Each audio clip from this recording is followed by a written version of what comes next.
Thank you. I have another question for you. With no national strategy in place, states are left in the lurch. That is one of the broad failures of the public health response, but there have been others. Can you address these gaps in the public health response to COVID-19?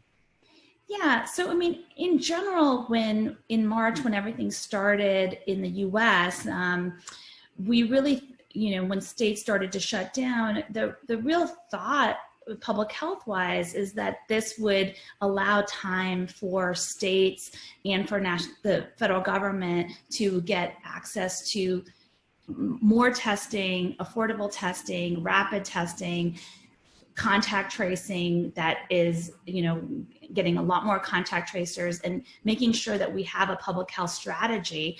And so all of these measures that we're seeing now with social distancing and mask measures, those are to kind of mitigate the impact and closing down businesses, closing down restaurants, closing down schools. That was in so that we can kind of lessen the infection and then get this strategy in place. And public health has long been done on a state level or even a local level, because what's happening in Indianapolis might be very different than what's happening in New York City. And so it's really, there are good reasons for public health policy to be made at a local level. However, it needs to be guided and supported with both federal policy, federal funding, federal support. And we've just seen such a lack of, instead of getting more money into testing, we're seeing that, a lot of the federally funded testing centers or sites have been taken away at a time where we actually need more.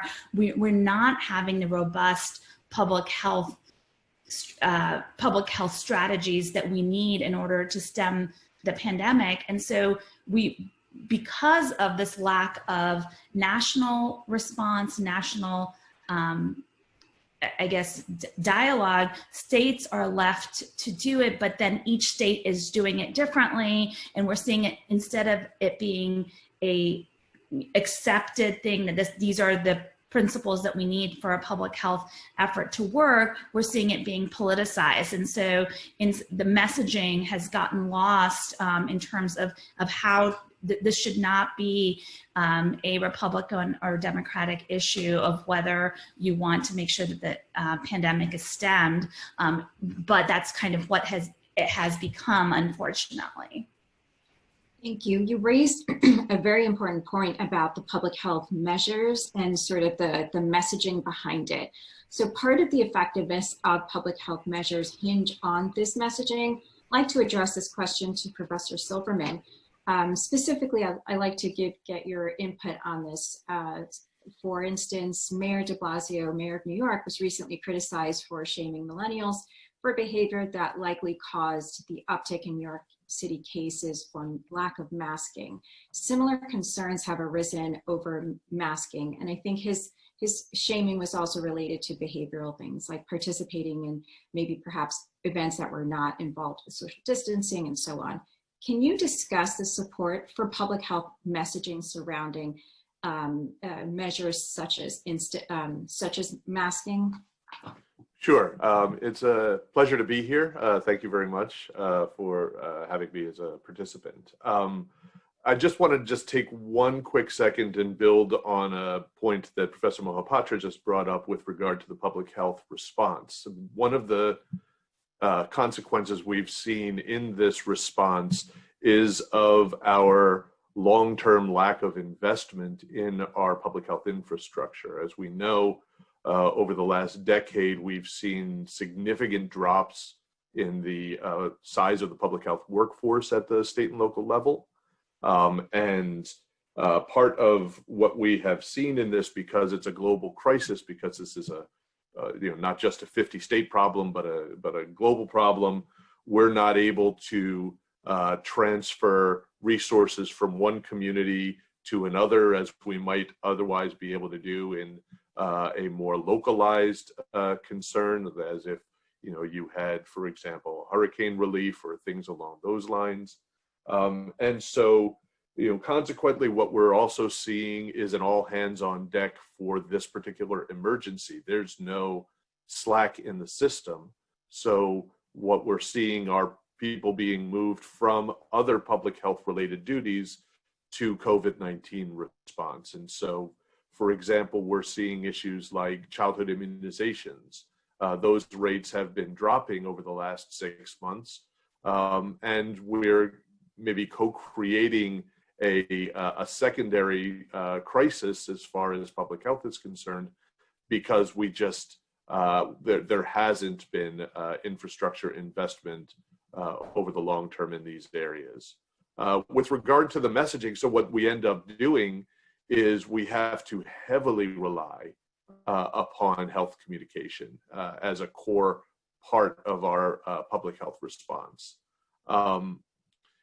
While what we would like to do ethically is use the least restrictive means possible to get to the results that we're after. Voluntary adherence to public health efforts. Public health has historically tried to flex its muscle, used its latent authority, and let's also face it, fear to try to get its message across. And much of our culture today, just as far as communication styles are concerned, you know, what works at the political environment, it prizes call outs, it prizes pointing out inconsistencies, snark, shaming. You know, these things may score points within our in crowds, but what we're finding convert many people to the goal behaviors. Thanks to the increasing level of multidisciplinary work and community engagement that we have within public health and our research communities today, we know the most ethical and the most effective approaches are messages of solidarity and messages of empathy. These are our neighbors who are suffering or getting sick. We know that wearing a mask can be uncomfortable. We know that having to, not be able to go out and get together with your friends is difficult. We know it's harder to communicate when we have to wear a mask. We also don't know who has the infection. And all of these reasons we need to use as part of our, how we together are going to get out of this situation has to be the messaging. Furthermore, the more we can draw upon the communities that we're trying to reach themselves within, using culturally appropriate, using language that's appropriate, having messengers who are speaking the languages of the communities we're trying to reach. All of those kinds of steps are necessary in order to have an effective response. And then whether this is masking or things like contact tracing efforts, or down the road as we're going to work on issues related to vaccines. Okay, thank you, Professor Silverman. Professor Mohapatra, I have a question about masking for you. It says, the idea of requiring masking comes with several considerations. For many people, the thought of wearing a mask seems like a relatively simple measure. However, there are other discriminatory factors at play. As you've noted in your work, pragmatic approaches to public health are crucial. Can you address some of your concerns regarding masking? Yeah, sure. This is a tough question. Rob Gatter and I wrote a piece for the Washington Lee Law Review online about this. And specifically, we kind of thought about as a countermeasure to COVID-19, to the pandemic, should masks in public be required or should it be merely recommended? And a lot of public health, type people would think, well, immediately, if there is if we're learning more and more that wearing masks is highly effective at preventing the spread of coronavirus, and then we've seen that there have been meta-analysis to show that it is, based on science alone, why wouldn't we just require masks for everybody in public spaces? But we really kind of took a step back, and we thought that there's more than just the efficacy of masks itself to consider. And so in our essay, we really discuss how Black Americans specifically risk being targeted by law enforcement and by employees of retail establishments, or by their own neighbors, for both either wearing masks or not wearing masks if they're mandated. And so it's kind of damned if you do, damned if you don't kind of situation. There's been a lot of anecdotal evidence of people, especially Black men, even Black politicians. There's a Black state politician in Illinois who was stopped by a police officer after shopping while wearing a mask and asked to show ID and receipt. And then, when he asked why was I stopped, and the officer said, well, I can't see your face and you look like you might be up to something. And so Kamala Harris, Cory Booker, other senators sent a letter to the FBI and the DOJ that chronicles several of these kinds of examples of racial discrimination by police against Black American men for wearing or failing to wear masks. And so such discrimination is uniquely offensive right now, given that the COVID-19 pandemic has disproportionately harmed Black and brown communities. And so in terms of thinking about a mask mandate, whether it should be mandated, perhaps it would cost less stigma if you required almost everyone to wear masks, right? It wouldn't be certain populations. And we've seen from surveys that Black Americans are actually most concerned and most likely to enact public health measures, most concerned about the spread of COVID-19, and most likely to know somebody that has had COVID-19, most likely to know somebody that has died from COVID-19. But in terms of mask mandates, whether those are enforced with fines or worse, we have to be concerned about unequal police enforcement and whether it's going to become a proxy to carry out other forms of racial profiling. And so we already know that this kind of discrimination is illegal, but in a time of a pandemic, we have much reason to not be able to rely on the courts to enforce that, both because access to the court system is limited right now, and also because states have wide latitude during a public health emergency. And so, we ended up coming out for a mask recommendation and then also public health measures and public health education to encourage mask use rather than a mask mandate.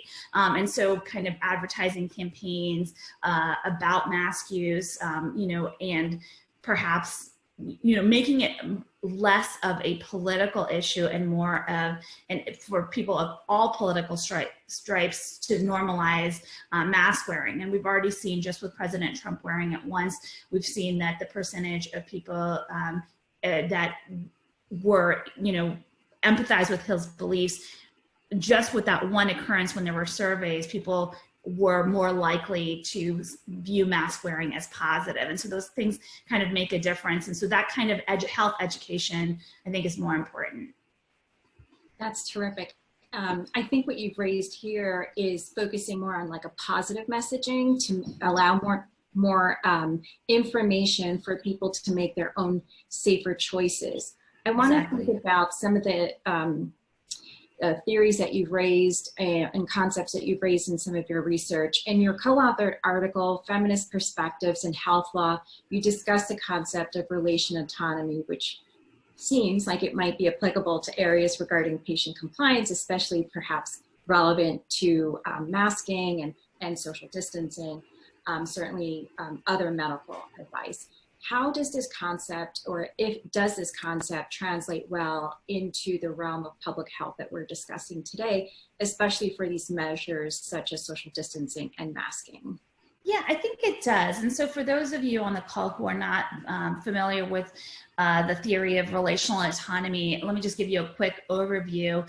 It really focuses on the context in which people make decisions, and it views the individual as kind of embedded within a whole complex set of relationships, and so not just the individual itself. And so relational autonomy kind of looks beyond just formal kind of informed consent or acknowledging the reality that every person, when they're making these decisions, any kind of decisions, whether to wear a mask, whether you're going to go to work, whether you are going to be exposed, you're doing these kinds of things within a complex set of personal and societal relationships and obligations. And so, in terms of thinking about these public health measures, such as masking, you know, a wide variety of factors, such as fear of police intervention, for example, financial insecurity in terms of if one doesn't go to work or if someone works at a meat processing facility where they know that the protections are not there, they might be making these decisions to go to work not quite autonomously. It is because they need to have their financial situation, they need to support a family, they need to, you know, put dinner on the table, they have housing insecurity. So we have to think about this within a whole complex set of, you know, relationships, and then, oh, well, you're going to work, so that means that you've chosen to go to work, and you should definitely take the risk, and therefore the employer should be immune. That is not, I think that is not a healthy way of looking at it. And so relational autonomy allows us to kind of look back and say, okay, are these people really making these decisions on their own, or is it kind of, you're basically being coerced because of your life situation? Great, thank you so much. Professor Yerby, I'd like to turn back to you. State funding for public health initiatives is low. How can equity be achieved in health systems with limited resources? So one of the areas that I want to highlight is target universalism. And so that comes from Berkeley and John Powell, which really talks about using resources in a manner that provides the most support for those who are vulnerable. And we can see this in other areas, also in the health justice framework. But for me, what I believe needs to happen is that it's become clear who is most impacted, right? We see essential workers being most impacted. We see people who don't have access to clean water. We see people who are poor, can't afford to get testing. And so we need to use the resources to get them access to testing, but also access to treatment.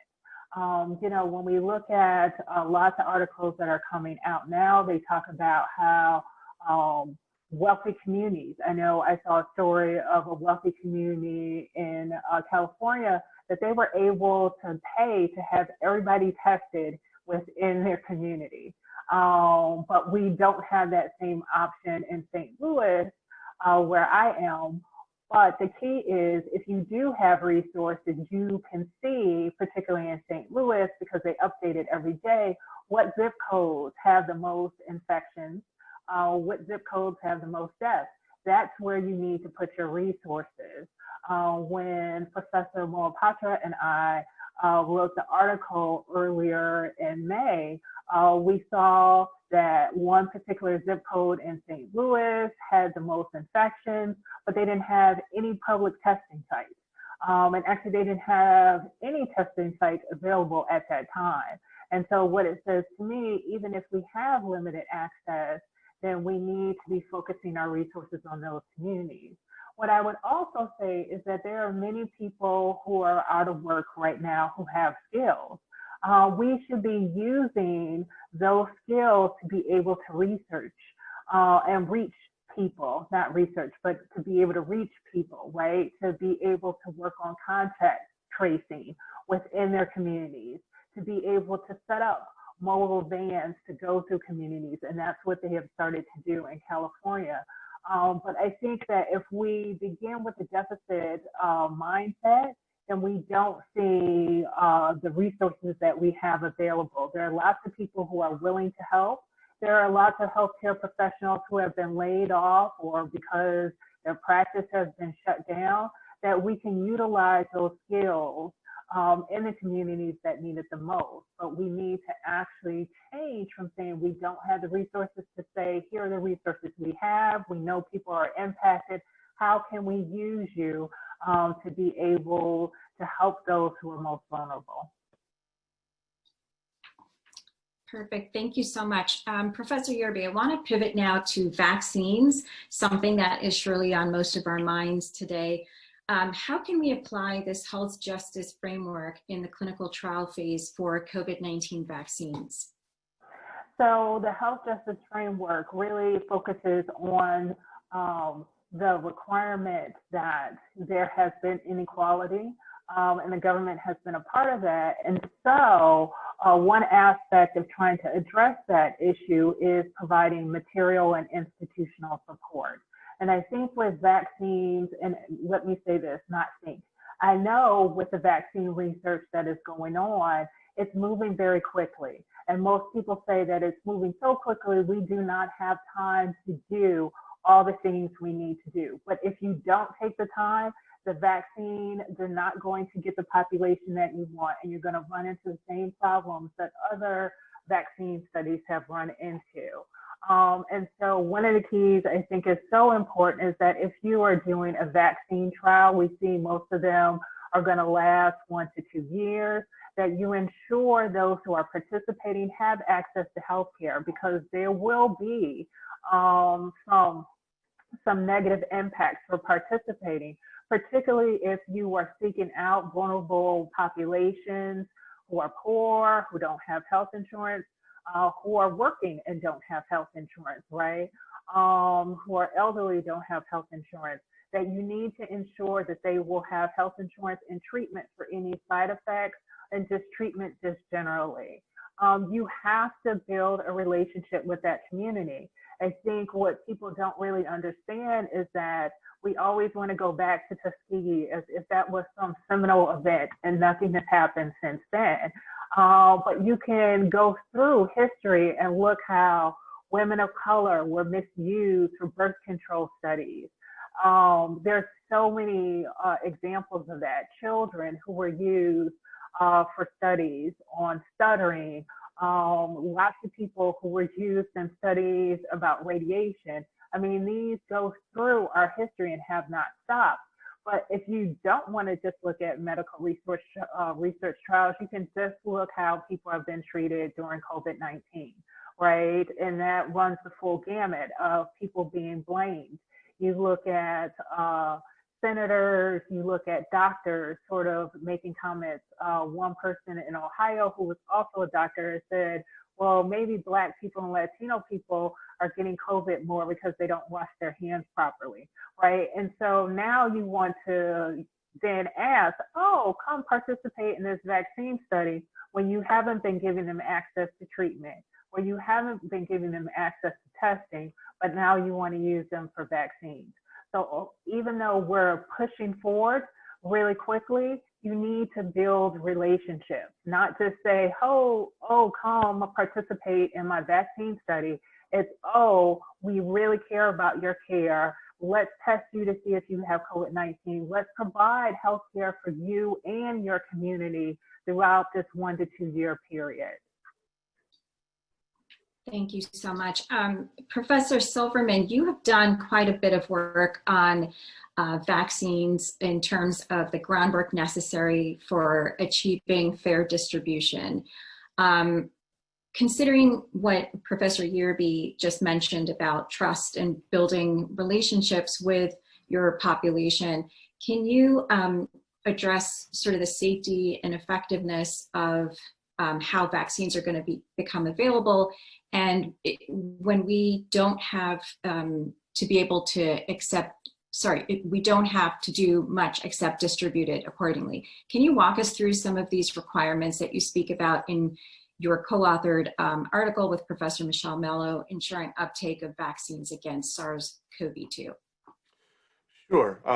Yeah, to build on what Professor Yerby said, trust is going to be at the core of the success of any type of vaccine distribution process. So, the old saying of, trust arriving on foot and leaving on horseback, I think really applies here. And there's a big distance between the most vulnerable populations that have been affected by this outbreak, and public health authorities. And so we have to, again, this is not, just language. I mean, to say health communication is critical in this, I don't want to say that just as an instrumentality. I mean, it really is an engagement, a community engagement approach that's going to be critical for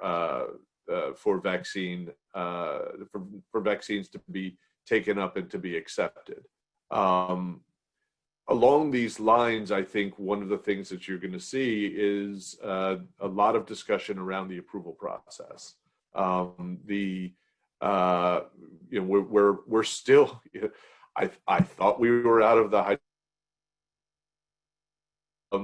but here it is again this week. But that, there was the EUA process was used in order to get that approval rushed through.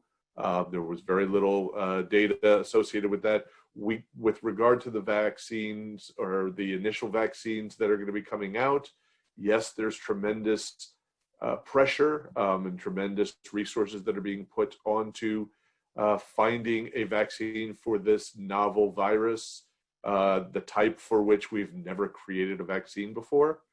But we do have to go through every safety and efficacy step appropriately.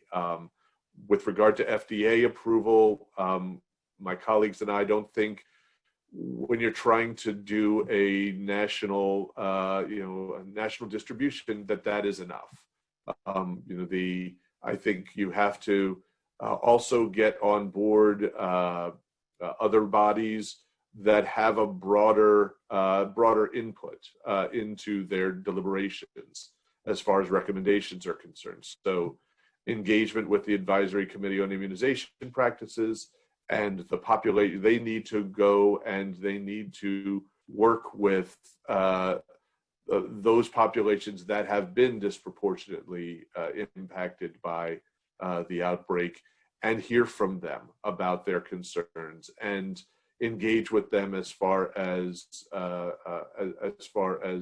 communication on the benefits that may come from vaccination, as well as the risks. I think one of the things that, while we have seen rising discussion about vaccine risks within our community, we're going to be walking a very thin line with these first vaccines as far as safety is concerned, because we know that there are likely going to be side effects associated with these vaccines. And so we have to be transparent in our communication with regard to the safety, with regard to the efficacy.